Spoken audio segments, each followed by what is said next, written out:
आते हैं। 5 दिन पहले हुई उत्तराखंड की त्रासदी की तस्वीरें जिसने भी देखी उसके पैरों तले से जमीन खिसक गई। लेकिन क्या ये त्रासदी यहीं खत्म हो गई है या फिर अभी कुछ ऐसा है जो इस त्रासदी को और खतरनाक बना सकता है? हम ऐसा क्यों कह रहे हैं, ये समझने के लिए हमारी ये रिपोर्ट देखिए।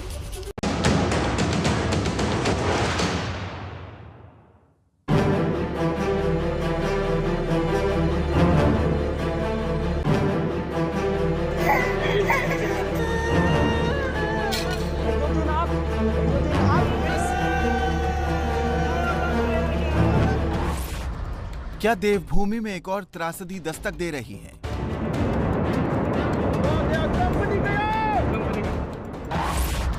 तबाही वाली ऋषिगंगा नदी के पास एक और वाटर बॉम्ब। ये दोबारा से टूटेगा और इसमें से फ्लड आ सकता है। देवभूमि में बर्बादी का टाइम बॉम्ब। इन सवालों की वजह बने हैं डॉक्टर नरेश राणा।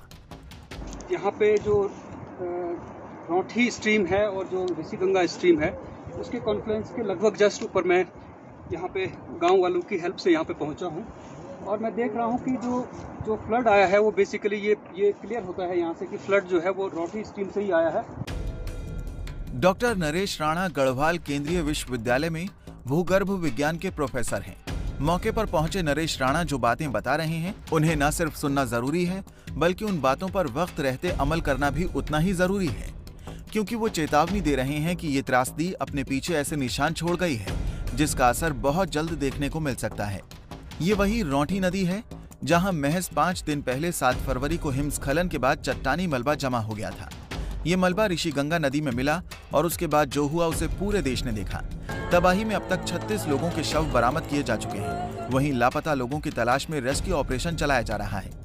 ये लोग मुझे हेल्प कर रहे थे दिखाने में कि ऊपर जो जहाँ से ये चंक कह रहे हैं कि कोई लैंडस्लाइड हुआ है वो ऊपर वो चंक यहाँ से ये लोग आइडेंटिफाई कर रहे हैं कि इस बचाव कार्य के बीच प्रोफेसर नरेश राणा दावा कर रहे हैं कि तबाही रुकी नहीं है, क्योंकि रौंठी नदी में जमा हुए मलबे ने ऋषिगंगा का पानी रोक दिया है।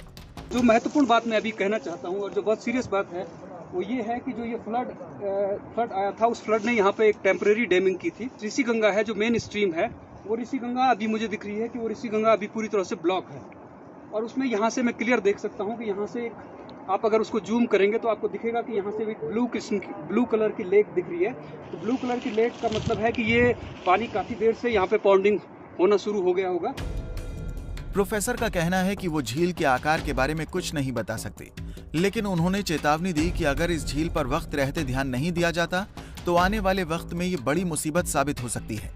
लेकिन ये कह सकता हूँ कि ये पूरी तरह से अभी ये जो ऋषिगंगा जो है वो पूरी तरह से अभी ब्लॉक हुई है और इन फ्यूचर मुझे नहीं पता कि कब तक, लेकिन इसमें ये ब्रीच भी होगी, ये दोबारा से टूटेगा और इसमें से फ्लड आ सकता है। तो इसको जो रेस्क्यू काम नीचे हो रहा है वो रेस्क्यू काम इससे प्रभावित भी हो सकता है और जो लोग रेस्क्यू कर रहे हैं उनको इससे नुकसान भी हो सकता है।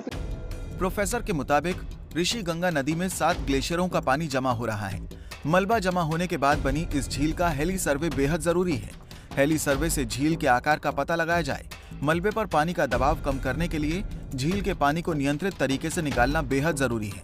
वक्त रहते स्थिति पर ध्यान न देना खतरनाक हो सकता है। ध्यान न देने पर यह झील कभी भी टूट सकती है और एक नई आपदा को जन्म दे सकती है।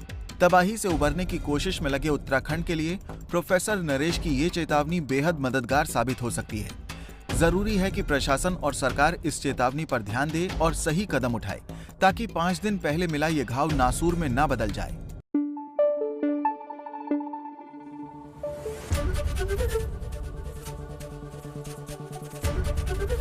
एबीपी न्यूज आपको रखे आगे।